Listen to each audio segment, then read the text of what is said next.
Are we ready to start then?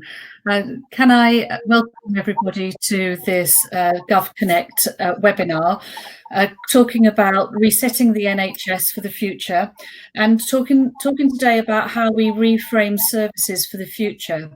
I'd also like us to talk about not just how we reframe services, but also how we reframe relationships and conversations, and how we reframe our power relationship with each other across the sector, but also with public patients and service users. Just a little bit about me. I'm the National Director for Healthwatch England. Healthwatch, for those of you who don't know, is an arm's length body from government. Our role is to find out the views of the public, patients and service users across health and social care, and then feed that back into improving health and social care right across the country. There are 151 Healthwatch in every local authority area of the country. These are commissioned by local authorities and serve their local community and feed into their local health and social care services. So our role is really about listening to people and to making sure that they're at the centre of any redesign that we come up with. So I'm really delighted to be here today chairing this webinar, because I think it gives us the opportunity to really think differently about things. There are huge opportunities for us right now, for all of us who work across health and social care, to do things differently for the future. And in every part of the sector, everybody is thinking really hard about this. You know, what has gone really well? What are the changes that we thought would take decades that happened quickly? And I think today we have an opportunity to explore some of those. And we have some good speakers who will help us understand that. But also, just for people who are in attendance at the webinar, I'd just like to draw your attention to the chat function that we have. Please put your questions in there, your comments in there. Keep it alive. You know, we can't see you, but you can see us, and we really want to know what you're thinking and any ideas that you've got. If you've been party to other conversations about this that you think would feed in well, please put it all there in the chat box. You'll also see on this slide here that you have a file place, and already uploaded are a range of files for you to download during the course of this webinar or after the webinar, some of the documents that we will be referring to. So I just want to take a minute or two just to talk about what Healthwatch heard about COVID and some of the changes that we think we would like to see maintained, and some of the things that, if we're going to maintain these changes, we need to think very hard about the impact that that's going to have on the population. So the first thing to say is, overwhelmingly, we've had over 20,000 people talk to us about their experience of COVID, of either accessing services during COVID or of receiving services themselves, having had COVID. And of those just over 20,000 people, the vast majority want to state really clearly that they have a huge amount of respect and admiration for the health and social care workforce. So that's the starting point for the vast majority of people.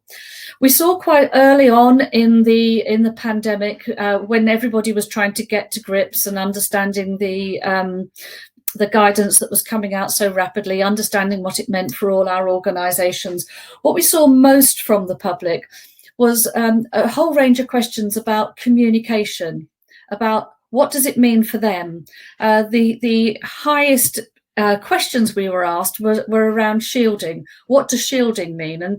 And in those first few weeks, we had over 48,000 people come and ask us questions about shielding. And some of that was from people who thought they should be shielding and didn't get the letter, some who got the letter and didn't know what it meant, and some people whose employer didn't believe that they should be shielding. So there was that whole combination and quite a lot of anxiety.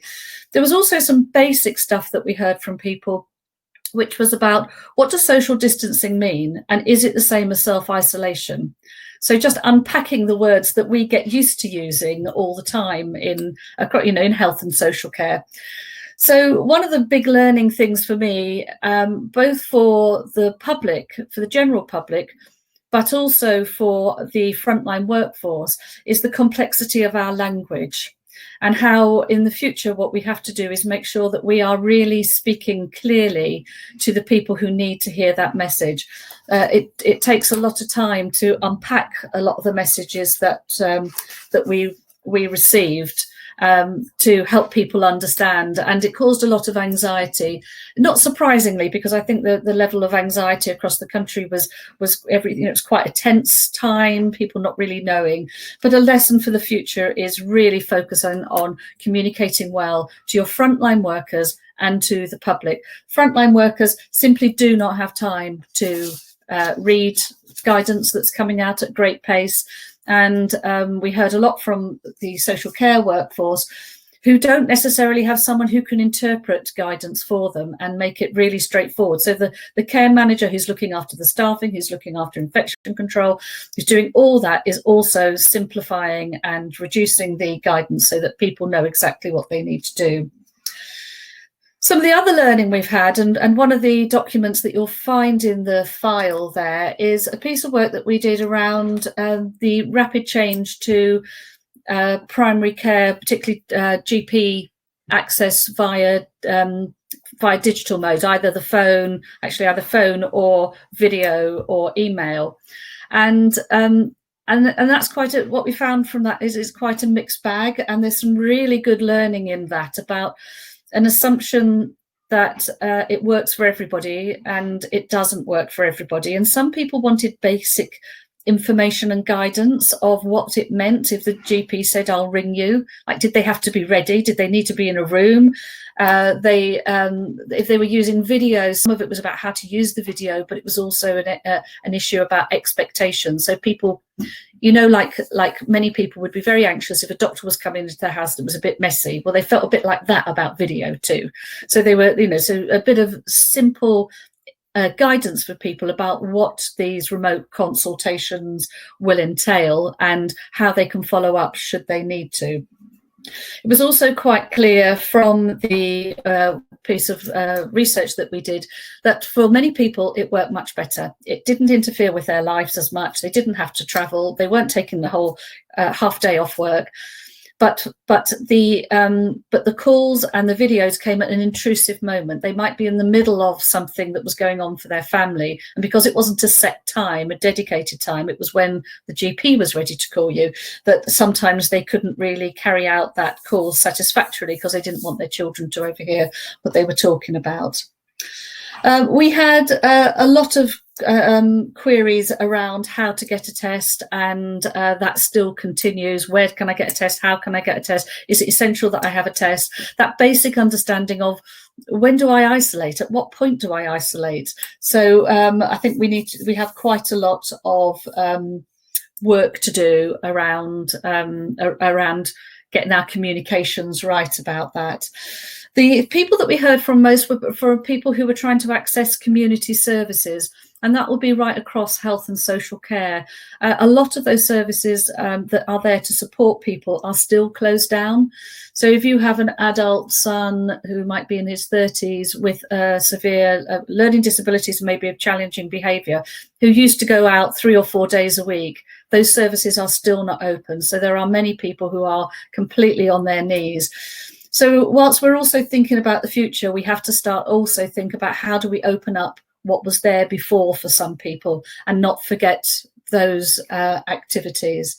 And we've heard a lot, as I'm sure you can imagine, about people who are living in residential care, either older people or again people with learning disabilities, mental health problems, who are living in supported living or care homes and are not being able to go out to see friends and family and are not having friends and family in. And there's a whole issue around their human rights, and their deprivation of liberty is beginning to come through from families. So yes, we must focus on the future, but we also need to get some of our old services back reinstated as soon as possible. So that's sort of a rough outline for me, a bit about us, what we were hearing, and the purpose of our webinar today. Now, I'm really pleased that we have some really great speakers with us today. And the first one I'm delighted to introduce is Jackie White. Now, Jackie will give us an NHS perspective. Jackie is Director of National Systems Transformation Group at NHS England and Improvement. And Jackie, I shall hand over to you now. Thanks, Imelda. Really great to be here today and talk to people. I'm actually going to be a little bit naughty and not just talk about the NHS, although I do appreciate coming from NHS England and Improvement. That is technically what I should be doing, because I actually think that it's more important, and going back to your point at the start, Imelda, that we talk about partnerships, relationships, and actually strong system working. I think that is how we do recover. It is how we respond to the now and think about the future. So just to, as Imelda said, just to tell you who I am, as Imelda said, I am in NHS England and Improvement, and my role is essentially to support the development of systems across the country. And that's both aiming to support the 22 STPs to become integrated care systems in a meaningful way, and to help our current ICS's integrated care systems continue to mature. And if we would just move to the next slide, please. I guess I just wanted to start with we've known before COVID that the actual issues and problems and challenges we're facing, no one organisation, let alone the NHS on its own, can deliver. And now, and if you could just press the button, please, Rob, hopefully there'll be a whizzy technological flash. Or press the next slide, Rob. This is where the technology lets me down. Perfect. So obviously now we have COVID, and what's happened through COVID is exacerbate what was already some severe challenges in lots of different communities and populations, as well as services and our own workforce. So we're now facing a legacy of disrupted access. We're facing stretched and fatigued staff, and we're facing worsening health inequalities, as well as what's to come in terms of the economy.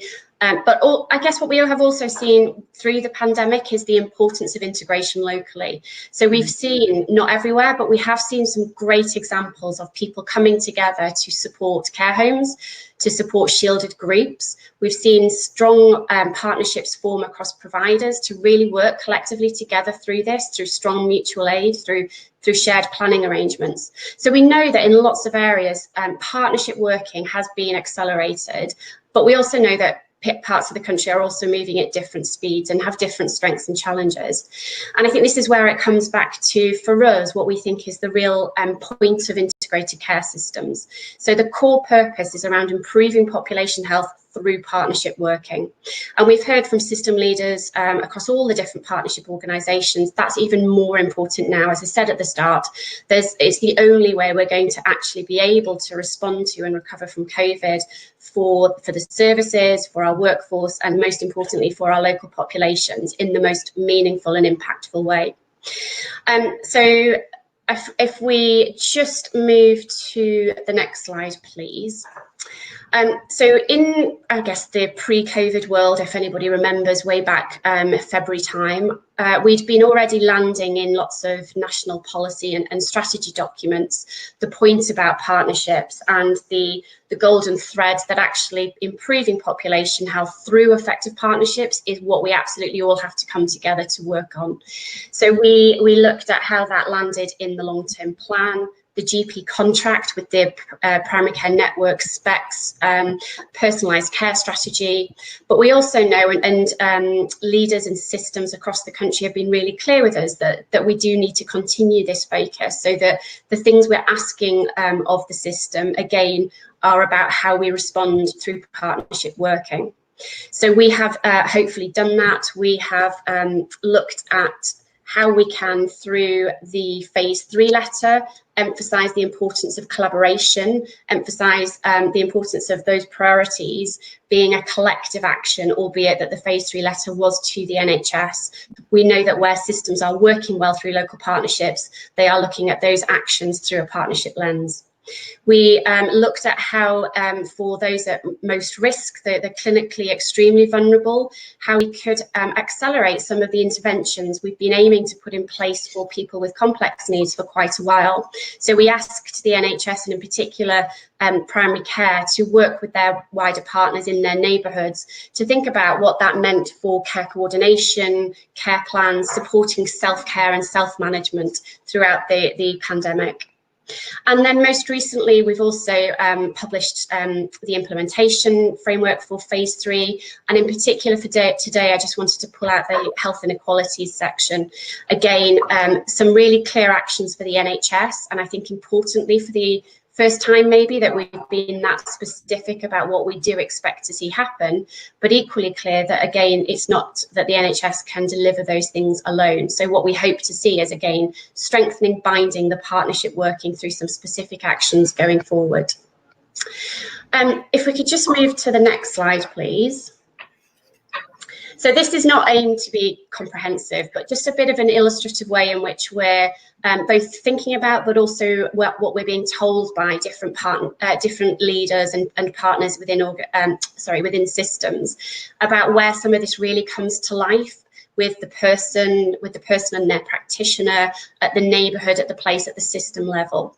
And just to sort of give some specific examples, so in practice in North Dorset, one of our GPs looked at both the COVID risk data, but also some of their vulnerabilities that they had identified for their population, and where those mapped to try and flag up people that maybe weren't necessarily on the most at risk list, but that were potentially being tipped over into being at risk for other reasons. They flagged several people that needed some additional support. One in particular had really high levels of stress because of the debt they were facing from their son's funeral costs. So the team there agreed that the social prescriber would support that person, and they helped identify a grant to pay off the debt, but also help them begin to start to manage their health and well-being again, and link them into virtual services and support groups. Another PCN in the southwest also identified through COVID the increasing need of food banks, but there was also a real stigma in the area about using food banks. So they set up an initiative of a cooperative food pantry where people were able to exchange volunteer work for food. In another area in the southeast, we found that this was pre-COVID, but again exacerbated as a result of COVID, that the local transport system meant that communities who couldn't afford their own car were finding it easier to go straight to A&E rather than to access GP or community services. As a result of understanding who those communities were, they were able to be prioritised for some of the digital support in those communities as a sort of initial, let's help these people with what's coming through pandemic to change the way we're approaching care and support. In Cheshire, we've also had fire and rescue services focus on the data that they can bring together, both across health and social care, but also some of their vulnerability data. And through visiting people in their own homes who are not often known to services, they've identified people at risk of stroke through atrial fibrillation. They've identified fuel poverty issues, falls, trips, etc., and being able to bring in support services, again, where it's been safe to do so, to help address some of those issues and keep people safe and well. And then just some of the wider system examples. Again, back in Dorset, doing lots of stuff in Dorset, they've been looking differently at vaccinations and how they can support vaccinations through patient volunteers acting as traffic marshals, local businesses and organisations, including the Rotary and the Lions Club.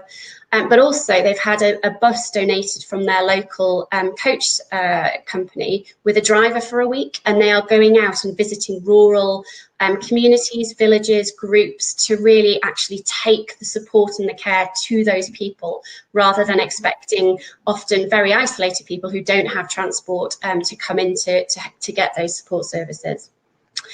So lots of different examples there, just hopefully trying to give you a feel for the sorts of things we're trying to do to bake in the good work, the real strong partnerships that have emerged and are continuing to form. And some of the things that we're looking at how we can do that from a national policy perspective. We're trying to keep focused with this all starts with the person, it all starts with local neighbourhoods, it builds up. And that means you need good integrated data and intelligence, good planning, good integrated design and delivery of care and support with your local population. And you need that at every level of what I've just talked through. So we're looking at what we need to do and say and to provide guidance in what, for instance, data and information is needed to really make the right decisions, to really think about how we can plan and deliver care differently, and then how those insights help us to design a new financial framework that enables us to try and get the right resources into the right place for the right people. We're also looking at what we can do to strengthen provider collaboration, both the sorts of solutions that really help accelerate transformation at scale, at the system level, but also within provider partnerships in local places through the general hospital, through local authority provision of services through primary care, through community care, and importantly through the voluntary and community sector. And then we're also thinking about what this new world looks like around commissioning and going back to what commissioning is all about, rather than I think where we've got to most recently with a bit of a focus on more contract management. So how can we really drive good planning of what our population needs are now and in the future, and how can we ensure that we get then the right services, the right care and support in place that focuses on populations rather than our organisations. And the last, not by no means suggesting these are the only things we're looking at, but the other important bit we think we need to be driving more clear expectation on is how we get really good, effective, but nimble governance and leadership into our ways of working that enable innovation, that encourage agility and flexibility, but do have the assurance baked in that we need to in terms of how things work. So if I could just move to the next slide, please. Thank you. So I guess just to maybe try and draw this to a conclusion and then move on to the next presentation, but also leave some discussion time. We basically are trying to look at what is the systematic approach to how we really drive the partnership working that we're seeing is getting the changes that we're after. How do we use population health management as a real important foundation to get that data-driven decision making, and how do we do that to really facilitate local partnerships across geographies to understand what that totality of data and information tells them so that they can act together with their local communities to make the most informed judgments about the care and about targeted personalised interventions. We know that the challenge ahead is really overwhelming, and what again we're trying to do is help people break it down into what the key priorities are, short term, longer term, and use population health management as that tool set to really think about where we can focus on equalities, on equity, and importantly on justice for our local communities. And we think that that's never been more important to enable people locally to be able to do. So one last slide and then the final slide, and I guess this is just to say we're all in it together, and going back to my original starting point, this isn't about the NHS, this isn't about any of us on our own trying to do this. This is about how we work together with our local communities to come up with the right solutions. And then final slide is just a plug for anybody who's interested in sharing and stealing with pride. We have an academy to help do that. So thank you very much. That's me done. I'll hand back to you, Imelda. Thank you very much, Jackie. And can I encourage people to ask questions or leave comments in the chat room, and we'll pick them up as we go. That was fascinating, and I couldn't agree more with you about the issue of the importance of partnership and tackling health inequalities. It feels to me like that genie is absolutely out of the bottle, and it's no way it's going back. And anybody who was resistant to it, I think that last cartoon that you put up there, anyone who was resistant to it, who thought that they, that they were the only ones who could drive change, I think now must have learned that together we solve these issues. The professionals, the services, and the public and patients and service users, together we solve the problems that we face. So that was really, really great. And I'm going to steal a couple of your slides. I thought they were excellent. Thank you very much. Now, our next speakers are Kevin Fletcher and Mike Sanders. They are both from In Touch with Health. Kevin is the Chief Operating Officer, and Mike is the Chief Executive. They will be joined. Oops, lost that. They will be joined in a video bit from Jonathan Lofthouse, who's an Executive Director at King's College Hospital. So there'll be a bit of a video from Jonathan during their presentation. But I now hand you over to Kevin and Mike.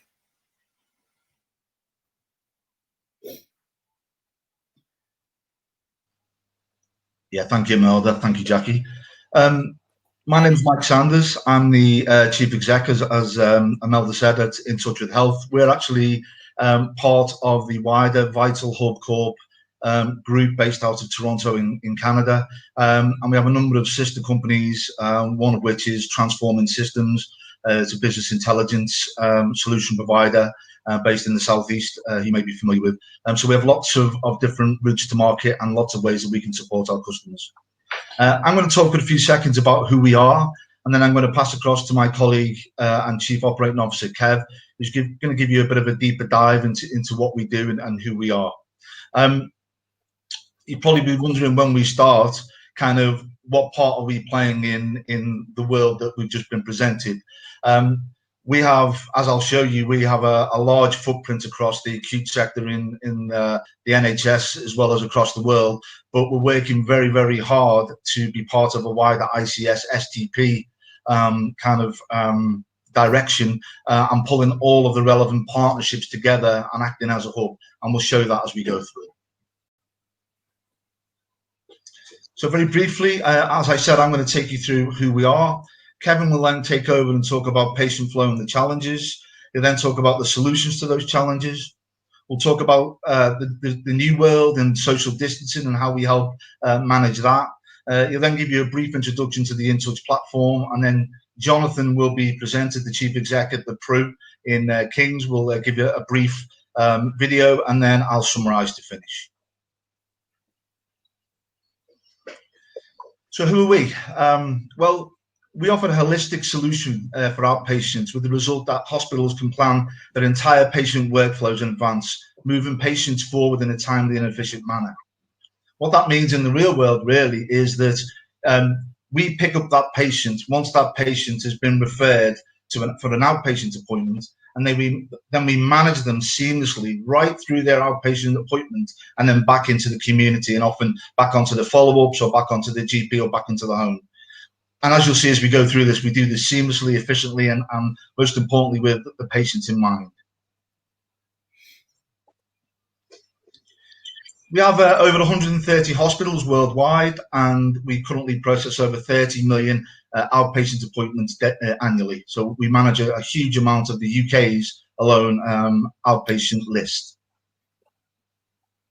How that's broken down. So we have a product breakdown, which is a three-piece flow management circle, essentially, broken down into three parts. The first part is enhancing the patient's experience, which it provides patients with greater convenience, greater control, looks after their needs, links into their digital by default processes, supports those patients, and helps get them to the hospital and through that process in the most friendly, intuitive, and comfortable way possible.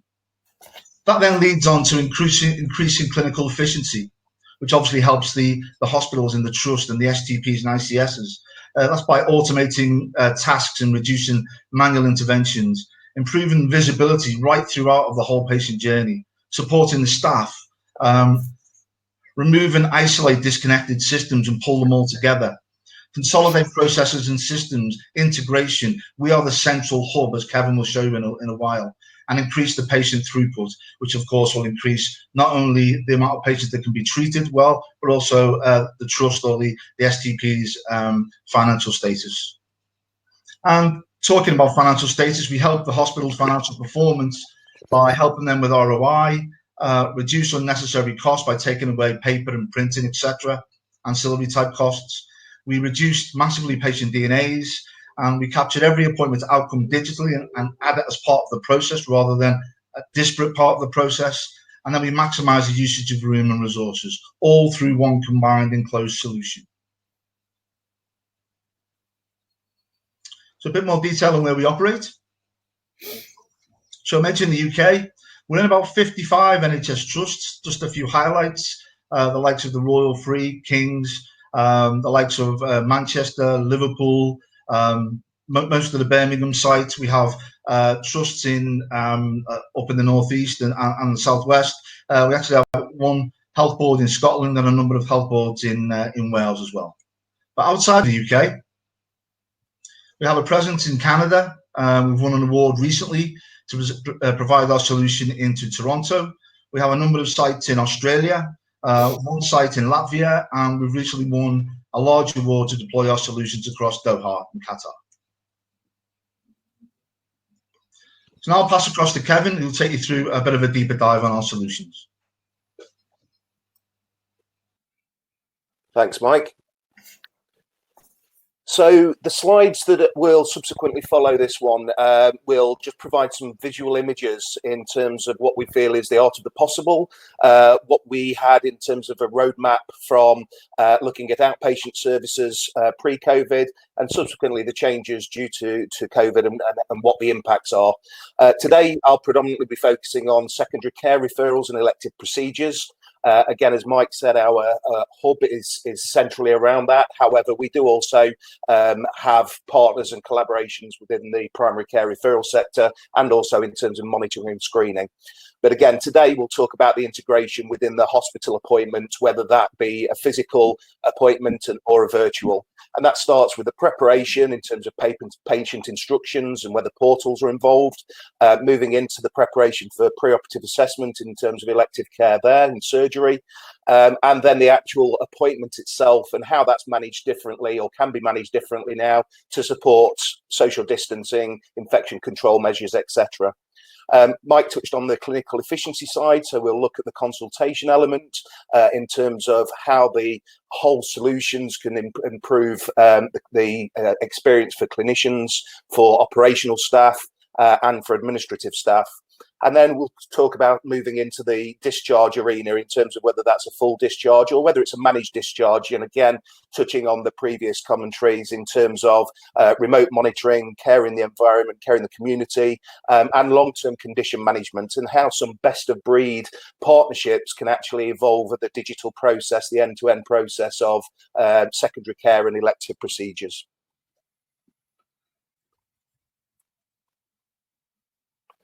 So what we'll just show to start off with is effectively a map of a hospital without any managed flow. And I'll refer you to the bottom of the screen where we start the patient journey moving into the hospital, where essentially prior to some of the deployments of software involving automated check-in, we were seeing long patient queues at reception desks, and also the new impact of where the social distancing and infection prevention can be compromised.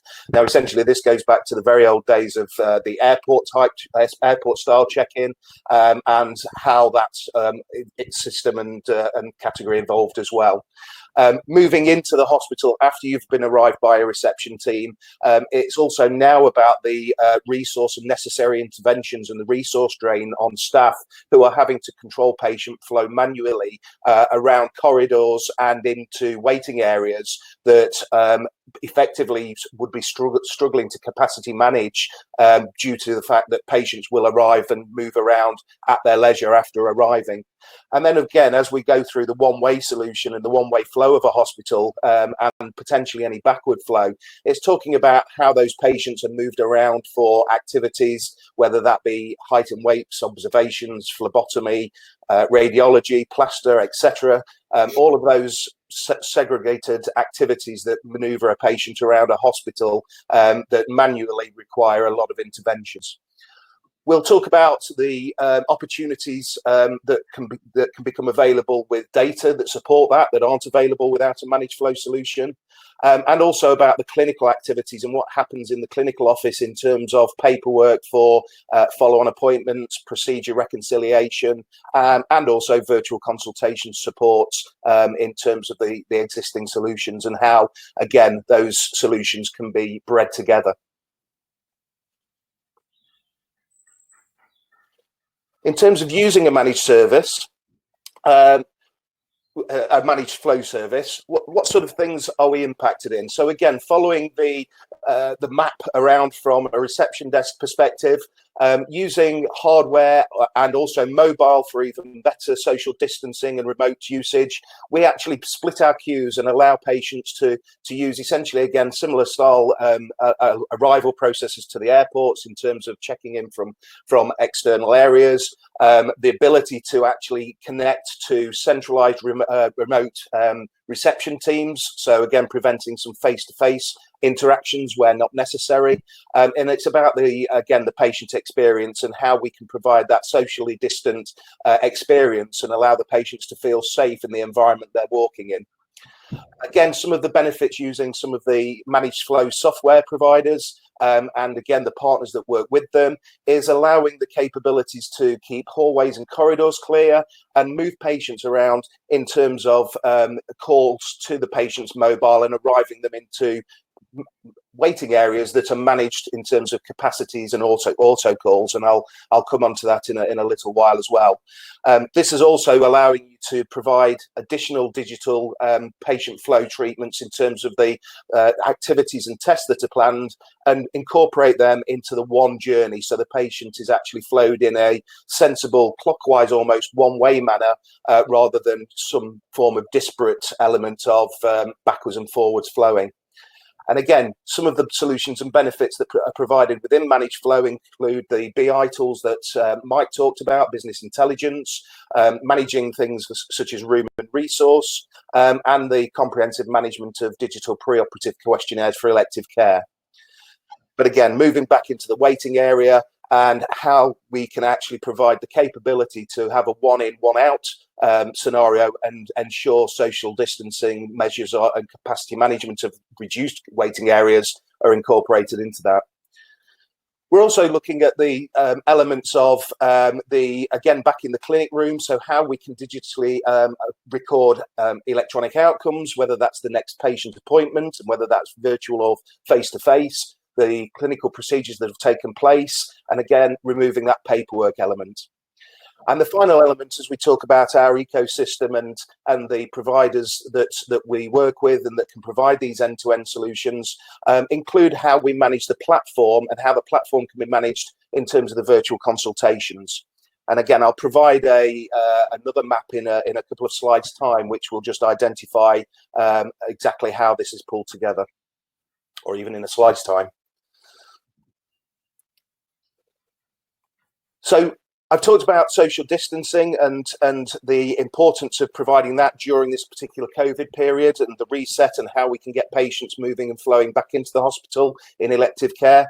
And essentially, we're talking about the opportunities within mobile, which again, we're seeing an increase in apps and digital usage of applications. And effectively, the possibility and the art of the possible of including remote patient check-in for using an application, calling patients to their actual appointment remotely wherever they're waiting, whether that be a car park, a cafe, or an outside waiting area, rather than congregating within the hospital. And what we're seeing, again, is the reduced duration of time patients are inside the waiting rooms and inside the hospital buildings, therefore, again, keeping social distancing and improving on infection control and prevention measures. The other element of social distancing that we're attempting to support is within our preoperative assessment tool. Again, using preoperative health questionnaires, allowing patients to use digital questionnaires at home, so reducing clinical activity times, allowing these questionnaires to be assessed without the patient being present in most cases, improving the theatre utilisation therefore, and of course the patient being allowed to complete these questionnaires easily at home, it's reducing the cost for the patients as well, less travel, parking, time off work, etc. Again, we're reducing the contact, but we're also incorporating not just in our mobile application for checking in for an outpatient appointment, but also for a preoperative health questionnaire, the relevant coronavirus symptom questions that can flag and alert clinical staff and administrative staff as to whether those questions have been answered positively and pointing a patient down a particular pathway for their appointment or subsequent face-to-faces. So how do we bring this together in terms of the InTouch platform? So we are looking at, as I say, an ecosystem that includes commercial relationships with partners, putting out best of breeds, that are companies that provide patient flow in terms of digital communication, in terms of portals, in terms of deliveries to ICSs. That's the whole patient flow element. Again, I'm just going to touch on the opportunities provided with an end-to-end solution in terms of preoperative hub partners and the various clinical partners, whether those are the virtual clinic platforms that we referred to, also those particular suppliers that can provide long-term condition management, hardware and software.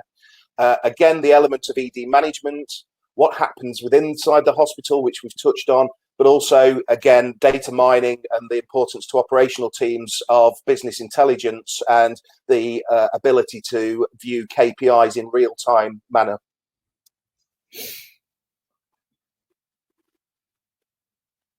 So in terms of our solution, again, Mike touched on the central hub, which is in the middle of this screen, which is our flow manager solution, our dashboard. And this correlates all of the appointments within the hospital EPR or PAS system using various integration messages. So we're able to track, again, as Mike touched on in the previous slide, all of the appointments in all of the trusts that we currently engage with.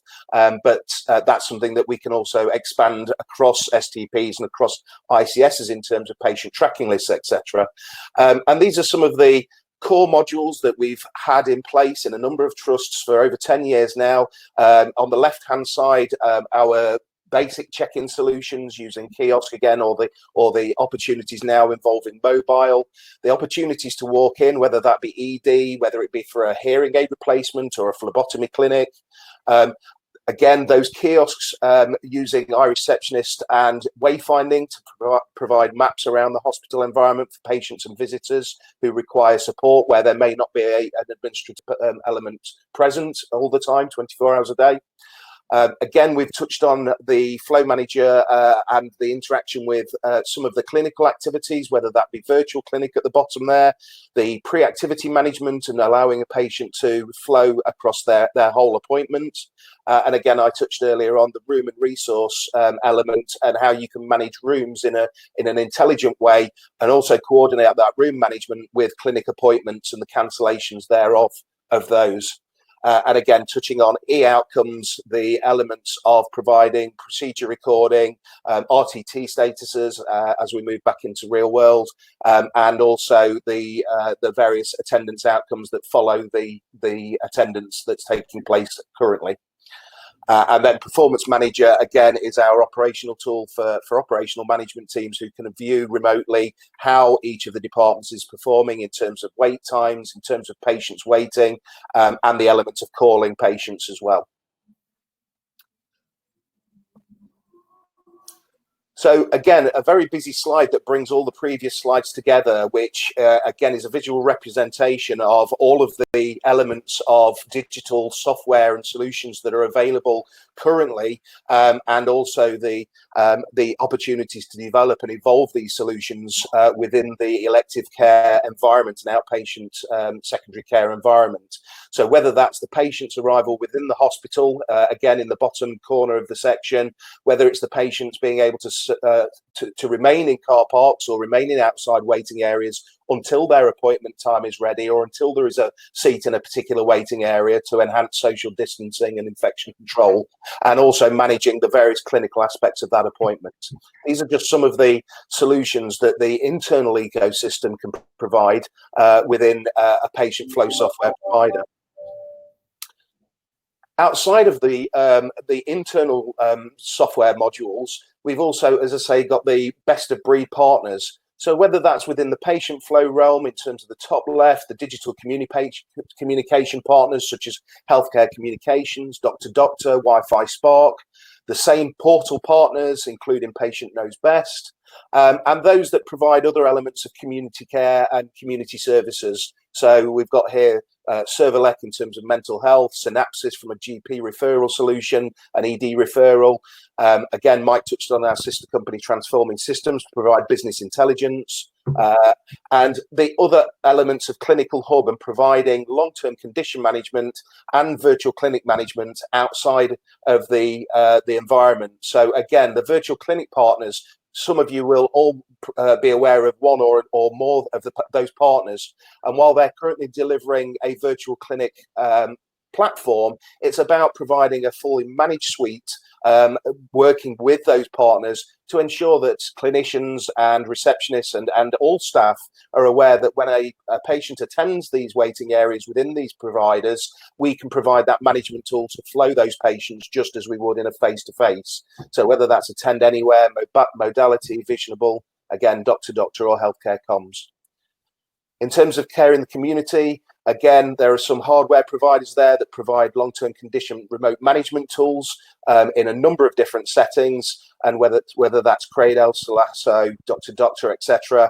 We are engaged with a number of these partners to provide a best-of-breed ecosystem to support all of these clinical hubs, including within ED management, where we have solutions in place with Strata, and a number of internal solutions that have now been provided to us with Vital Hub, including inpatient management and inpatient discharge tools, inpatient assessment tools, and a number of other inside the hospital partners.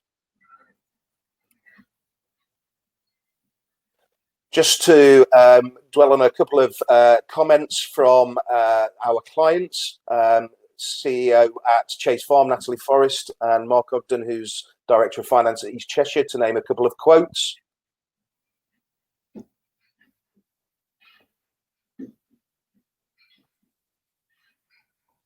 And again, some more quotes with regards to our preoperative assessment tool in terms of elective surgery patients and their support from home using real-time solutions.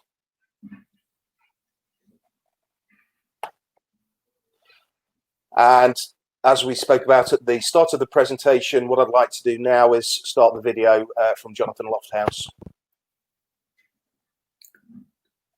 Hello there, everybody. I'm Jonathan Lofthouse. I'm one of the executive directors at King's College Hospital here in London. I'm the site chief executive for the Princess Royal University Hospital, which is part of our hospital group. I've been asked just to say a few words coming out of the first wave of COVID around our improvements and how technology in the round is being played in to make us a stronger, safer organisation, both in regards to potential second wave of COVID, but ultimately about improving patient care and our wider organisation. So let me start by just spending a couple of moments telling you about King's as an organisation. So we're one of the largest teaching organisations in the country with a very rich and diverse history. We manage hospitals across the southeast of London, not only at our main Denmark Hill campus, but also at the Princess Royal University Hospital, Orpington, Beckenham Beacon, and Queen Mary's Sidcup. So we have a very diverse range of services across multiple locations. As a collective of executive directors, we set about framing a 12-point strategy for improvement. Some of those 12 areas of improvement were very much service-based. Some of those were environmental and estate-based to give us longevity for a long-term COVID solution. But many of those were around how we could better exploit technology for the benefits of our patients and our clinicians and staff, both in terms of accessibility, but also to make us more agile, stronger and safer in the short term or in the long term should we have a second or third COVID wave. So let me talk to you about some of the areas that we're wanting to move forward with. First of all, I think it's important that we consider what we're trying to achieve. And ultimately, whether it's short term or long term, we're wanting to bring about an excellence within healthcare. And as I've already referenced, the population within South East London is very complex and very diverse. As a system within the South East of London, we have a system health improvement plan, our Healthier South East London. And that contains many aspirations that you'll be familiar with from the long-term plan, clearly borough-based and centric, but ultimately bringing about health population improvement. But how do we harness technology to allow us to do that? And how do we harness the best of breed technology? So, for example, we're wanting to introduce technology to our out of hospital environment, allowing patients to be onboarded into an acute system, allowing patients to share information, that might be photographic information, allowing acute units to share prehab information, that might be video wellness information with those patients on a bidirectional feed that is of high quality, is standardized, but equally reflects the fact that we have over 100 different characteristics and languages used in the southeast of London. So how do I, as King's, share wellness or prehabilitation information with a patient population group who might not have English as their first language? We need technology to allow us and enable us and our clinicians to embrace those opportunities. We need technology that allows King's to potentially assess a patient for operative care that ultimately might not receive their operation at King's. They might receive their initial referral, their initial consultation, their diagnostic elements under the King's banner, but then ultimately, because of our hub and spoke model, their operative care might be provided by one of the other South East London units. So we need the ability to transfer preoperative assessment information, anaesthetic safety information, operative care information to another provider, allowing them to have comprehensive confidence in the information that they're receiving, and ultimately allowing them to care for that patient in a blended and seamless manner, but with confidence that they're getting the right information, with confidence that the depth of prehab is sufficient to be safe, high quality, and reduce variation moving forward. In essence, we're wanting to create a technological ecosystem that allows us to provide best care, not just at King's, but across the entirety of the southeast of London. For example, social distancing. If you take our outpatient environmental context, how can we continue to provide rich, dynamic, high quality outpatients by many of our clinicians, but in a socially distanced format, where clearly the natural ability for a face-to-face consultation will significantly reduce? Well, clearly we need to do that with different opportunities. We need to provide patients the opportunity for extremely high quality video consultation or telephone consultation, but that is very easy for a clinician in a consulting room to administer that process. We sought to challenge collectively the art of the possible. We sought to reimagine how care can be provided moving forward and build on the vibrancy and talent that we have both within our individual organisations and collectively that we have as an integrated care system, either across South East London or on a borough-based nature. Ultimately, we have further work to do. I'm very confident that we're moving in the right direction, and I'm very confident that with a relationship between clinician and commercial partner, we will bring about a greater good for our patients here in South East London. Thank you for listening to me during your conference. Enjoy the rest of your webinar, and I wish you all well. Thank you.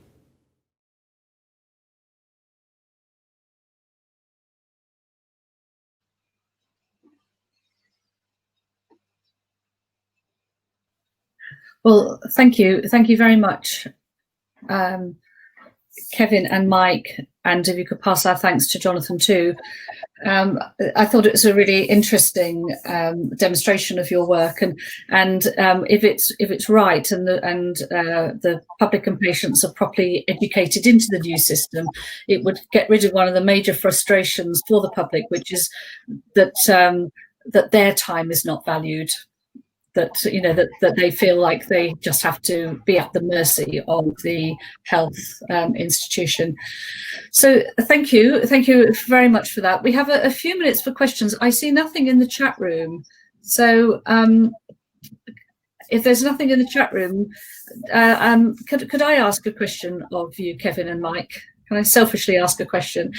And that is, one of the issues that's come up with a piece of work that we did with NHS England, which was around A&E departments and people's experience of that.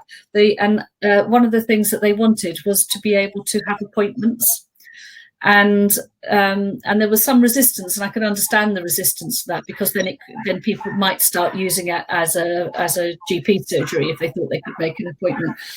But some of that resistance has gone away because of COVID and because of the need to social distance. And I'm just and so that's been trialled in a few places. So I'm just wondering what the opportunities like that are. That you can that it's much more personalised, that approach to accessing health and social care services. I mean, they're the opportunities you're talking to us about, aren't they? Yeah, I think in regards to ED, we have the solutions in place. We actually have deployed 1 or 2 ED sites, but we've held back in regards to doing the whole piece because of the clinical decision making that you would need to be required at the point of arrival. But once it becomes more of an appointed type service, as what you were talking about, Imelda, then it fits into our solutions, like a global solutions or providers like us, to be able to deliver that. But by the way, Imelda, I can see lots of questions. I don't know if you can. Can you? No, I can't. Yeah. I have none. Would you mind going through them? I've only got people saying hi, and then it stops. Yeah, there was a number of questions regarding the use of the solutions by elderly patients. I've actually responded in the chat box, but wow. Just to the group, I mean, the vast majority of our users are elderly, but we're mindful that clearly we need to work at that and continue to work at that for either elderly patients or non-technical patients, and make all of our patient-facing solutions incredibly easy to use. Going back the other way, to start to treat patients with long-term conditions at home, again, we're working with best-of-breed suppliers, like Kevin has said, to provide very, very simple products that plug into TVs, that allow very elderly or non-technical patients to press 1 or 2 buttons, and then we do the work. We take over the appointment. We get the information to the clinician and make it a seamless process. I support that. Accessibility and diversity are the key elements to this area. So whether it's languages, visual impairment, hearing impairment, we've worked with Moorfields Eye Hospital to ensure those type of functionalities are met and requirements are met. Okay. So Jackie, did you see any questions in the box for you? I see none at all. I don't know what's happened to my access. I haven't actually been looking, but I can flick through now, Imelda. Is there anything for you? I mean, there's a general question, Imelda, while Jackie's looking, from Lauren too, from Language Connect, and I'll repeat it. How have the NHS and other organisations gone about reaching out to non-English deaf communities during this time? Are trusts getting guidance translated and using interpreters to contact the public? Clearly, that's not for me and Kev. Well, I know that's one of the things very early on. We had quite a lot of feedback from people who are deaf or hard of hearing, who were finding it really difficult to understand and act on the information that was coming out. And we certainly fed that back to the Department of Health and Social Care and to NHS England, and that was rectified. So additional information was sent out. I don't know whether, Jackie, you know anything more about that. So whilst not my area of expertise, I do know we're doing a lot of thinking about digital inclusion just generally. And I guess picking up some of those specifics around specific population groups within that. There are different solutions, I think, being tried and tested by different areas, which look really interesting. So some systems, for instance, have paid for pre-packaged data for communities that can't afford to actually use digital. Other systems have looked at how they can use local community and religious groups to support some of the interpreting and translation. So I think that there's lots of different things being tried in a way that meets, I guess, local communities' needs rather than anything being sort of suggested one national solution. Yeah. The key thing for us is to be really clear. We do want to ensure that people are thinking about digital inclusion and all of the new transformation, the new ways of working. Yeah. Since it's 2 o'clock, I have though a question from Tom Bramwell, and I'll have to give a short answer to a more longer kind of solution, I guess. But yes, we are absolutely looking at clinical and public engagement, and we're trying to set out what that should and could look like in terms of what's good at neighbourhood, place and system, what's expected. What are the mechanisms and the levers that we've already got in place, including Health Watch, including health and wellbeing boards, including all of the other sorry, a lot of echo going on. So I guess short answer is yes, we are absolutely looking at how we take all of that in, Tom. Okay, thank you. Thank you, that's great. Because this is our opportunity, as I was saying at the beginning, to reset relationships as well as resetting the way services are run. So we've come to 2 o'clock, and I thank the speakers for your time. Very interesting presentations. Terrible feedback now. If others could turn off their mics, that'd be great. And just thank everybody for attending, and my apologies for not being able to see your questions.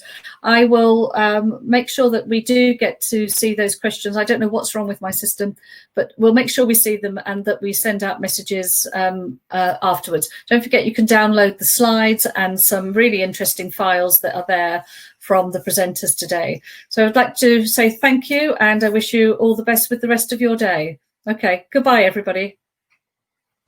Goodbye.